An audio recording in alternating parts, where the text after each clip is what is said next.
Hello, hello, and welcome. Have you ever wanted to just say something once and then it will be remembered? Or perhaps you just want someone to listen without fixing it for you. You just want to maybe release some emotion or around a particular event, and you don't want it fixed. You just really want somebody to listen while you vent. It can be so frustrating to keep repeating the same thing over and over, or to actually have somebody wanting to fix something for you, or if it just even looks like they're not listening. So it can be frustrating. It can, to keep repeating the same thing over and over, and to discover the thing that you've just asked someone to do hasn't been done. Our phones are partly to blame because they've taught us to scroll rather than focus. So today I want to let you know, well, there's other reasons too, but today I want to let you know 5 simple ways to be heard and foster cooperation, even if the people you're talking to frequently forget things, or even if you've never been heard before. I mention people frequently forgetting things, and as some people may be living or working with someone having a different ability, I call it different ability rather than disability. And I heard that mentioned recently. And they could be on the spectrum, they may have ADHD, or they may just be not listening because of other reasons, like they don't like what you're saying, they're disinterested in what you're saying, distress may be a part, distraction, depression, and anxiety. All these things will have an effect on the way someone listens to you. And you can use these steps I will give you with anyone.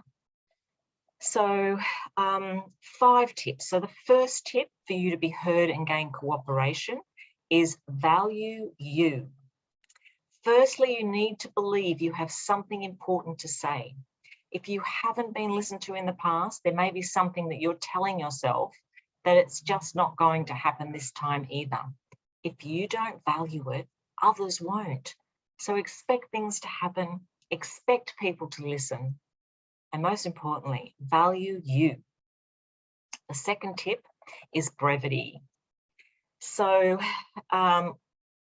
we need to make all our messages brief so that others will be able to take it in. So help them help you. The third tip is human needs. Make sure you include a human need, as this is the connecting piece. No matter what you're talking about, no matter who you're talking to, what age or what culture, if you want to be on the same page, then throw in one of those universal human needs so they can relate to what's important to you. Words like support, understanding, trust, contribution is a good one if you're wanting someone to do something for you, like your kids or your partner or staff. So that's the third tip, universal human needs. The fourth tip is request. The conversation is really not finished unless there is a request. Let the other person know what they can actually do to enrich your life. It can be very small and it needs to be there. Otherwise, the other person won't know what to do with what you've just said. So it'll be wasted. And guess what? Forgotten. So if you want to be heard, part of that is after you've spoken, you could ask them if they could let you know what they've just heard, because it's important to you to be clear when you're speaking. They will likely give you what they did hear, and then you can add to it if necessary. Us humans love to do things for others. We love helping each other out. So just remember, when you make a request, make it timely, specific, and doable. So doable would be, you wouldn't ask a 4-year-old to make lasagna for dinner because you were tired and wanted contribution. You might ask the 4-year-old to play quietly with her toys for a few minutes, like when the big hand on the clock is on X number, or when the screen says Z, that's when the time is up. So they're doable requests.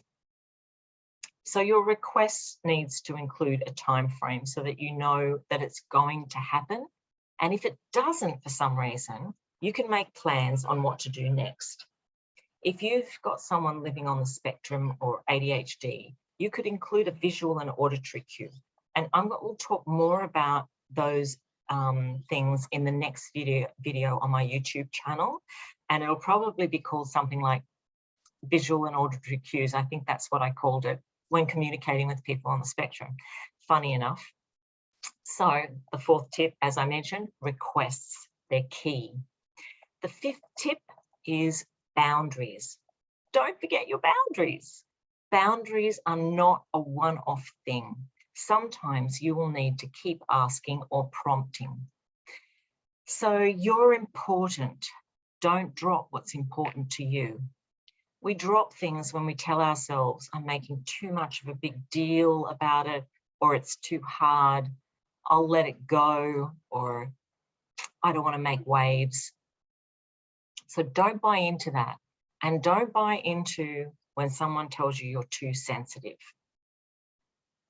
The only one who can decide what's important to you is you. Your next job is to hear their response. Now, it may be a no. However, if you don't ask, the answer will always be no.